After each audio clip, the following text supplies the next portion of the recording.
bombastic side-eye, criminal offensive side-eye.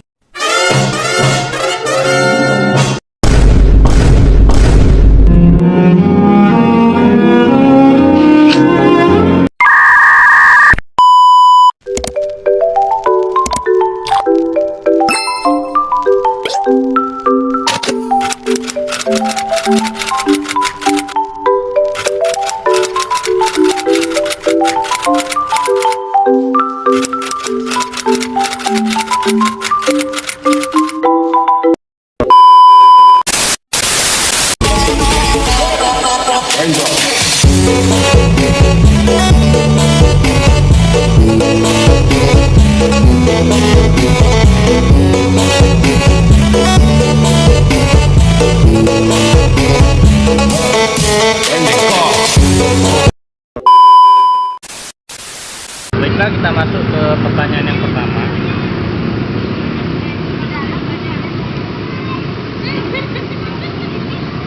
Apa strategi yang paling efektif yang dapat Anda gunakan untuk memotivasi siswa agar tertarik dalam pelajaran? Baik, di sini saya akan menyampaikan pendapat dari Pak Andi mengenai strategi paling efektif yang digunakan untuk memotivasi siswa yang kurang mampu dalam pembelajaran. Yaitu yang pertama, menciptakan lingkungan belajar yang mendukung. Jadi, kesimpulan dari narasumber yang kami wawancari kemarin, menciptakan lingkungan belajar itu sangat penting untuk memotivasi siswa. Ketika siswa merasa kurang nyaman, mereka lebih cenderung untuk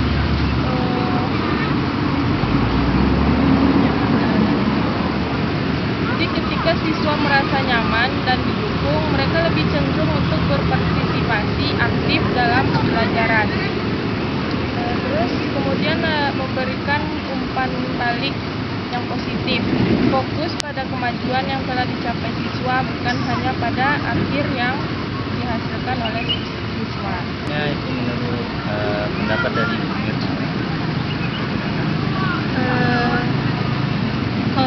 Kalau dari pendapat dari Mirna itu, untuk memotivasi siswa yang kurang tertarik dalam pembelajaran, Mirna akan melakukan yaitu menghubungkan materi dengan kehidupan nyata para siswanya. Kayak misalnya dia menghubungkan materi kepada siswanya itu seperti kayak siswanya itu tertarik apa gitu, jadi mengumpulkan materi yang tertarik para siswanya. Lalu motivasi yang berikutnya menurut Nirmala itu menggunakan teknologi yang menarik agar membuat siswanya lebih tertarik dengan materi yang akan disampaikan pada Nirmala.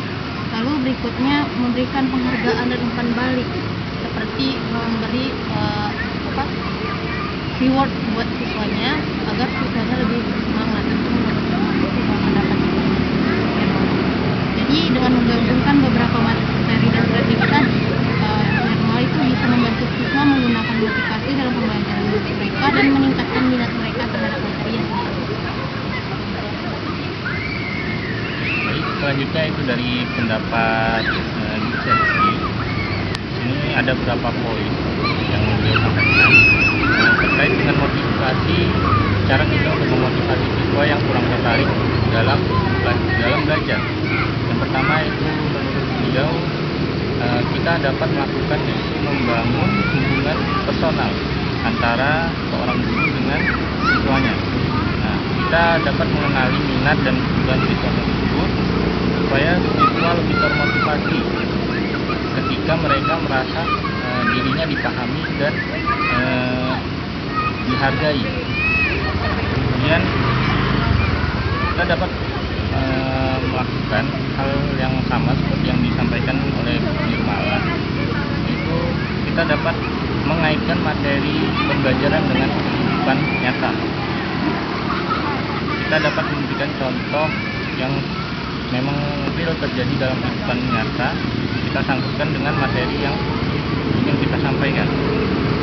Nah, kemudian kita dapat menerapkan pembelajaran yang aktif. dalam pembelajaran yang aktif ini kita dapat melibatkan siswa ke dalam kegiatan yang interaktif seperti diskusi kelompok, proyek, ataupun permainan yang mengedukasi. Nah, ini membantu mereka dalam merasa lebih terlibat dan lebih dihargai, sehingga mereka lebih termotivasi untuk aktif. Nah, kemudian ada memberikan umpan balik yang positif. Nah, kita dapat memberikan mereka pujian atas apa yang mereka lakukan, selagi itu berkaitan dengan pelajaran dan memberikan dampak positif bagi pembelajaran tersebut. Kemudian yang selanjutnya itu ada poin tentang menetapkan tujuan yang realistis. Nah, bantu siswa menetapkan tujuan kecil yang terukur dan agar dapat dicapai. Pencapaian ini dapat meningkatkan motivasi mereka untuk belajar lebih lanjut ke depannya. Nah, kemudian yang terakhir yaitu menciptakan lingkungan pembelajaran yang aman dan nyaman. Nah, pastikan lingkungan belajar di dalam kelas itu aman untuk siswa-siswa dan juga nyaman bagi mereka, sehingga mereka lebih termotivasi dan lebih semangat untuk belajar dan tidak bosan. Nah, dari pendapat ketiga guru tersebut, guru pertama lebih menekankan pada penciptaan lingkungan belajar yang mendukung, sementara guru kedua itu fokus pada kayak gimana caranya supaya materi pembelajaran itu bisa masuk ke siswa dengan cara menghubungkan materi pembelajaran dengan kehidupan sehari-hari, dan juga menggunakan teknologi yang menarik dan memberikan kayak reward kepada siswa itu supaya dia lebih semangat untuk belajar. Kemudian guru ketiga itu lebih menekankan pada pembangunan hubungan yang menarik, kemudian sama juga dengan guru kedua, sama-sama menghubungkan materi pembelajaran itu dengan kehidupan nyata, kehidupan sehari-hari. Kemudian menciptakan pembelajaran yang aktif dan memberikan umpan balik kepada siswa.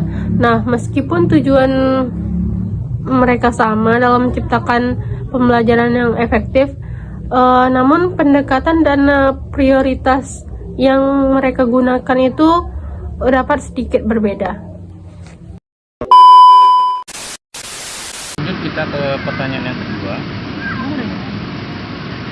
Ya belum.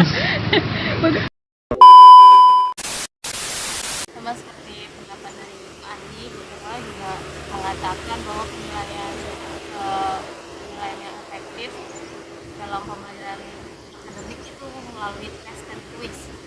Tes dan kuis itu adalah metode penilaian yang lebih tradisional, namun tetap efektif untuk mengukur pemahaman konsep dan dasarnya. Tes pilihan ganda, esai dan kuis akan digunakan untuk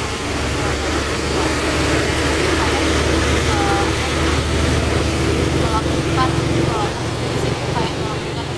pertanyaan sederhana sebelum diakhirinya pembelajaran, kayak misalnya ditanyakan satu siswa untuk membangun atau untuk menentukan penilaian yang cocok kepada para siswanya. Baik, kita lanjut ke Kesimpulannya? Baik, kesimpulannya ya, dari ketiga pernyataan tersebut, Pak Andi dan Bu Mala itu lakukan penilaian yang sama seperti tes dan kuis gitu kan. kemudian Kalau misalnya dari segi Good Safety itu menerapkan berbasis penilaian dia menerapkan penilaian berbasis proyek, sehingga anak tersebut juga terlatih untuk menyelesaikan masalah dan juga melatih keberanian mereka untuk tampil presentasi di depan kelas. Perbedaan utama antara ketiga guru terletak pada fokus metode penilaian yang mereka usulkan. Nah, meskipun dengan fokus yang berbeda, ketiga guru ini bersepakat bahwa Penilaian harus mampu mengukur pencapaian tujuan pembelajaran secara komprehensif dan memberikan umpan balik yang bermanfaat bagi siswanya.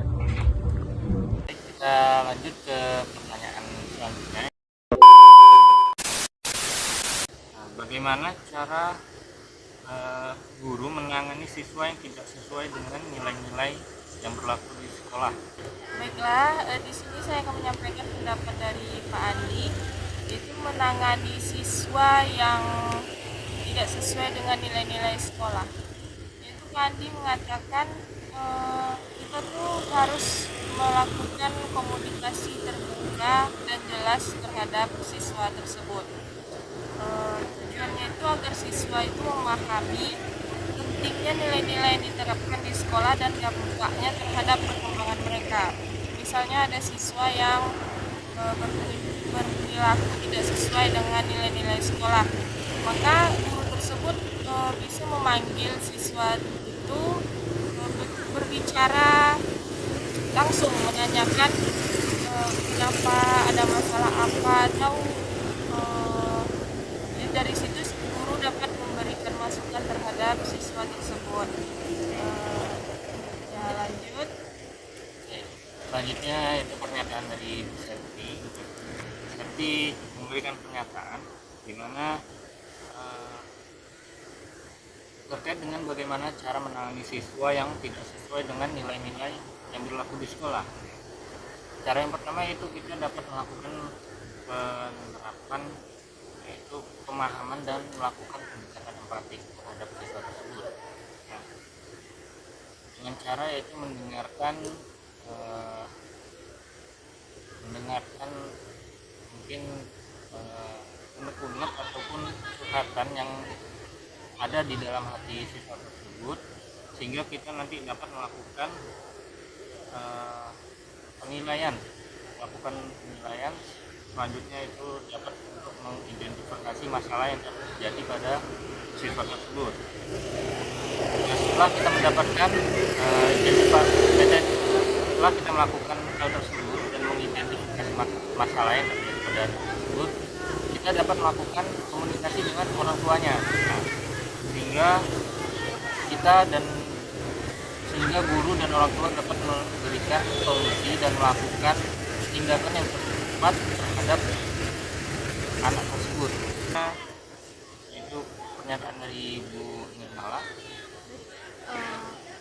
Dan pernyataan dari Bu Nirmala itu tentang menangani siswa yang tidak sesuai dengan sekolah itu dengan cara membangun hubungan yang positif, membangun hubungan yang penuh kepercayaan antara guru dan siswa itu sangat penting agar siswa merasa didengar dan dihargai. Kayak contohnya memahami latar belakang siswa itu latar belakangnya dari mana, kita dari dia dari keluarga bagaimana, dia dari lingkungan yang seperti apa, itu lebih dipahami agar membuat hubungan antara guru dan siswa itu cenderung lebih asik gitu. Terus lebih selain itu juga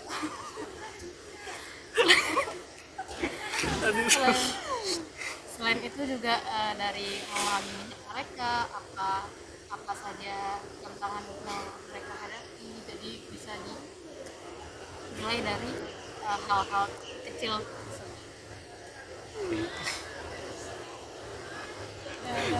Nah, untuk menangani perilaku siswa yang tidak sesuai ini tentunya setiap guru punya caranya sendiri. Nah, meskipun dengan cara yang berbeda, guru-guru tersebut sependapat bahwa penanganan perilaku siswa yang tidak sesuai dengan nilai-nilai sekolah harus dilakukan dengan cara positif, konstruktif, dan berfokus pada pemulihannya. Apa lagi nanti yang terakhir? Jadi kesimpulan daripada keseluruhan hasil diskusi ini kita masuk ke pertanyaan berikutnya, yaitu bagaimana cara mengetahui tingkat penguasaan kompetensi siswa dan tingkat ketuntasan belajar siswa pada materi pembelajaran. Nah, selanjutnya itu pernyataan dari Bu Nirmala terlebih dahulu. Baik. mengetahui tingkat penguasaan kompetensi siswa dan tingkat kecerdasan belajar mereka itu eh, guru awal itu dapat menggunakan berbagai metode penilaian yang dirancang untuk mengukur sejauh mana siswa memahami dan mengetahui kompetensi yang diterapkan.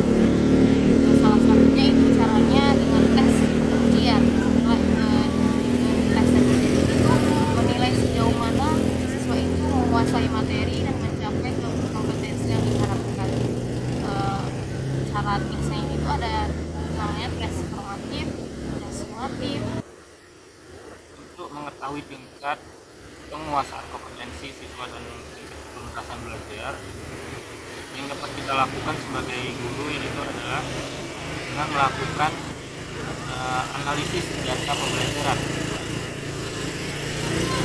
Analisis data pembelajaran ini dapat kita gunakan juga dapat kita lakukan menggunakan platform pembelajaran digital. Analisis data yang dihasilkan tentang kemajuan siswa seperti waktu yang dihabiskan dalam penyampaian materi, kemudian hasil diskusi, kemudian hasil kuis dan aktivitas lainnya yang terkait dengan siswa tersebut.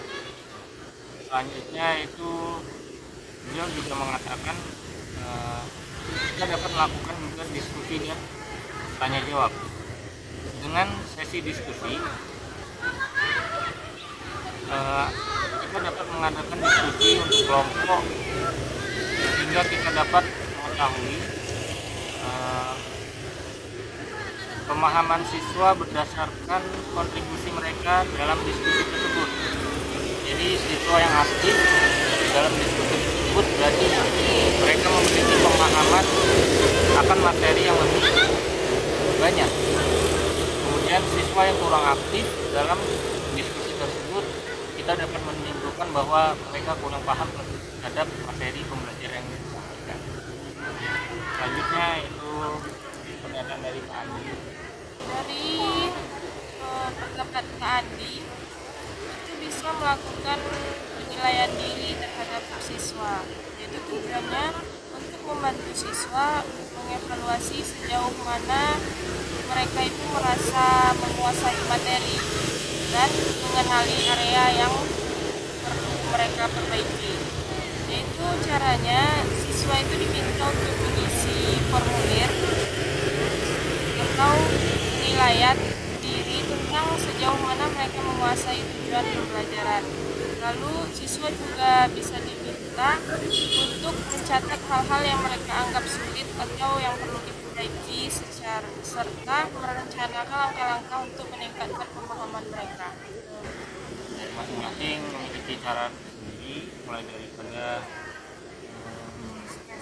menulis tes, kemudian ada dari Pak Andi penilaian diri, dan kemudian dari Bu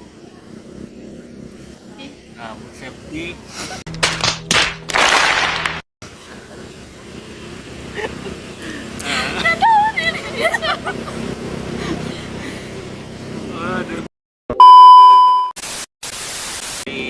yaitu melakukan analisis data dan diskusi tanya jawab terhadap siswa tersebut. Baik, pertanyaan selanjutnya itu bagaimana menggabungkan penilaian akademik dan sikap di dalam rapor. Pertama pernyataan dari Pak Andi. Baik, saya akan menyampaikan pendapat dari Kak Andi, yaitu beliau mengatakan beliau akan melakukan komunikasi kepada orang tua. Yaitu dalam rapor itu penting untuk menyampaikan kedua aspek ini kepada orang tua siswa agar orang tua siswa itu mendapatkan gambaran menyeluruh tentang perkembangan anak mereka. Contohnya itu secara akademik, siswa menunjukkan kemajuan yang baik terutama dalam bidang matematika dan IPA misalnya. Di sisi lain, siswa telah berkembang dalam sikap sosial dan menunjukkan rasa tanggung jawab yang tinggi dalam kegiatan kelompok. Jadi bagi Pak Andi itu akan melakukan komunikasi terhadap orang tua siswa dan melaporkan perkembangan yang ada pada anak tersebut. Selanjutnya itu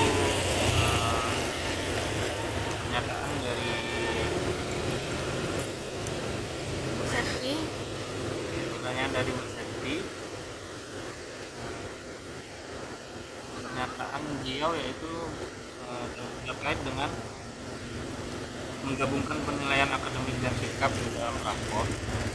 Menurut beliau, di dalam rapor sendiri sudah memiliki format penilaian masing-masing terkait dengan format sikap dan format penilaian akademik, di mana nanti dalam format sikap tersebut memiliki kategori sikap yang baik, sangat baik ataupun kurang.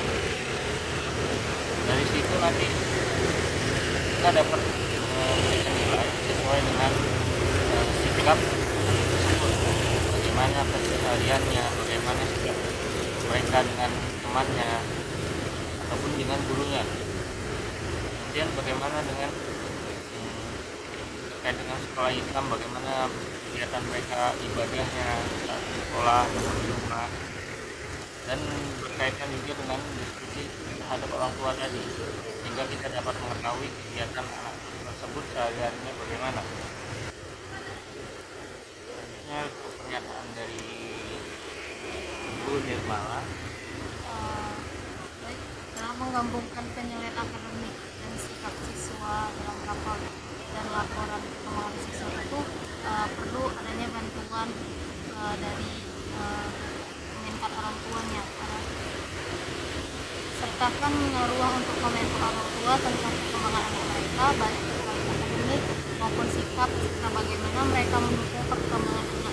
Ini akan memperkuat kerjasama antara guru dan orang tua dalam mendukung kemauan siswa. Jadi komentar atau penilaian dari orang tua juga bisa didiskusikan kepada guru, pendidik yang mendidik pelajaran mereka, bagaimana siswa ini di dalam rumah, bagaimana mereka berkembang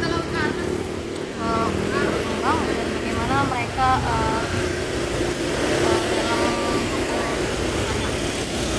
Ini bisa didiskusikan antara orang tua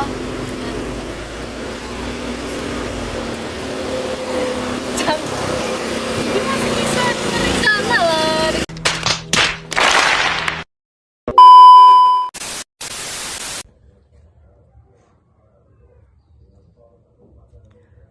Ketiga guru ini memiliki pandangan yang berbeda tentang bagaimana menghubungkan penilaian akademik dan sikap dalam laporan siswa.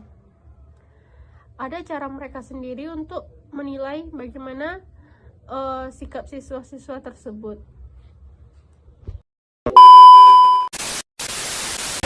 Pertanyaan selanjutnya yaitu bagaimana seorang guru memastikan bahwa penilaian yang dilakukan bersifat adil dan objektif terhadap seluruh siswa. Nah, di sini menurut daripada Bu Septi,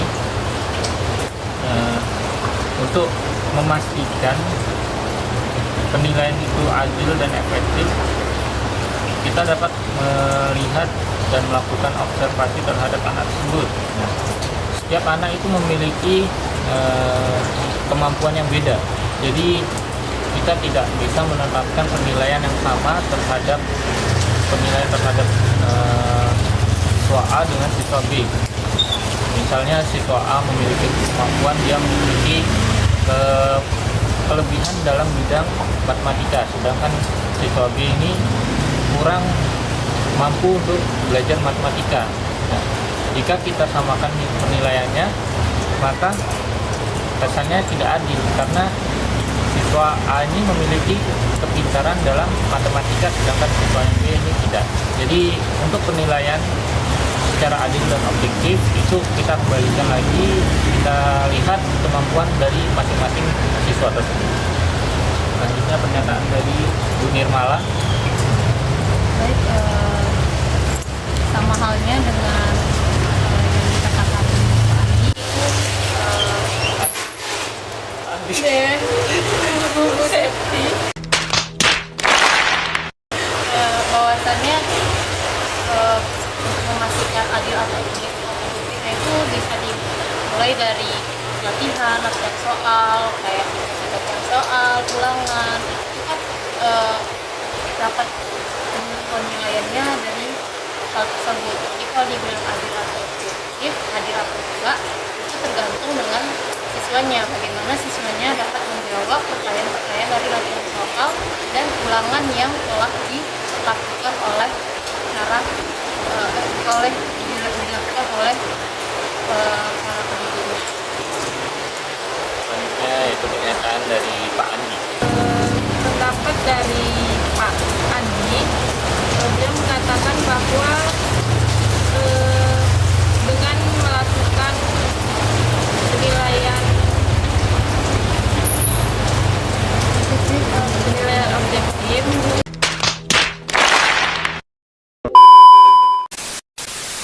itu, misalnya guru itu memberikan soal atau latihan. Nah, ada siswa yang misalnya kemampuannya tidak sama dengan siswa yang lain.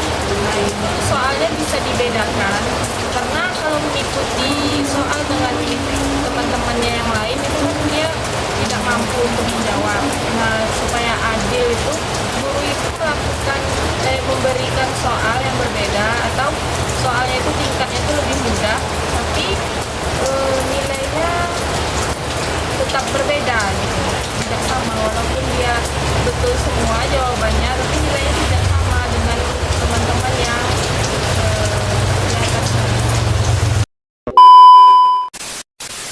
Selanjutnya pertanyaan yang terakhir itu bagaimana cara menangani perbedaan sikap antar siswa dalam kelas dan bagaimana menilai perkembangan sikap mereka dari waktu ke waktu. Menurut Guru Septi, cara untuk menangani perbedaan sikap antar siswa dan menilai perkembangan sikap mereka yaitu dengan melakukan pendekatan yang sistematis.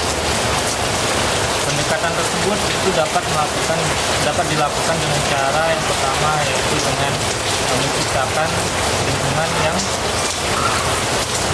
kelas yang positif dan aman sehingga siswa tersebut dapat menjadi terbuka untuk menjelaskan apa yang mereka rasakan. Kemudian selanjutnya itu dapat melakukan identifikasi perbedaan sikap yang terjadi antara siswa tersebut. Identifikasi tersebut dapat dilakukan dengan cara yaitu melakukan observasi dan juga diskusi kelas. Nah, itu pernyataan dari Ibu Nirmala.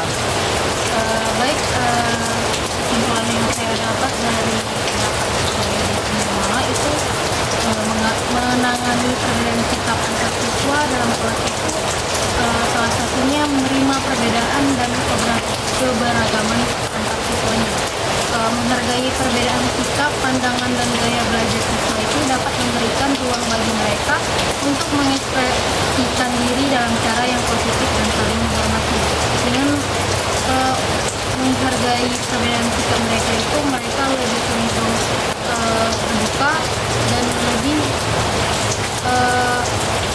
bisa saling berkomunikasi. Jadi tidak ada yang namanya canggung gitu antara dirinya. Jadi dia terbuka dengan dirinya, menceritakan sisi baik dan buruknya para siswa itu. Jadi mereka lebih aman, merasa aman kepada para dirinya untuk lebih banyak bercerita.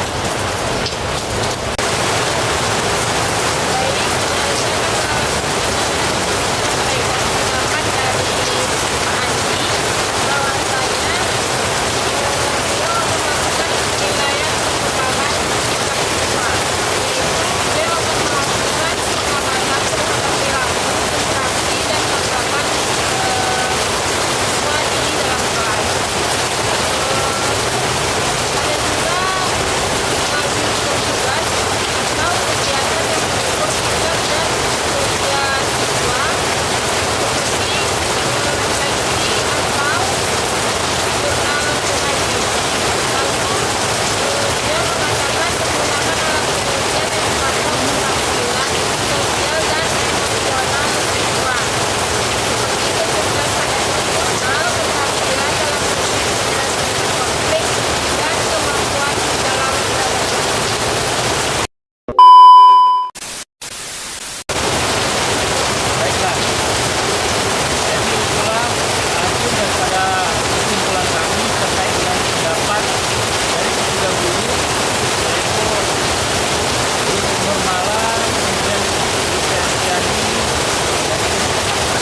daripada hasil observasi kami yang kali ini, kita memberikan wawasan dan juga pemahaman yang baik ke depannya, sehingga kita menjadi calon-calon guru yang profesional ke depannya. Mungkin cukup itu dari kami, dari kelompok 5. Kurang lebihnya kami mohon maaf. Saya akhiri. Wassalamualaikum warahmatullahi wabarakatuh.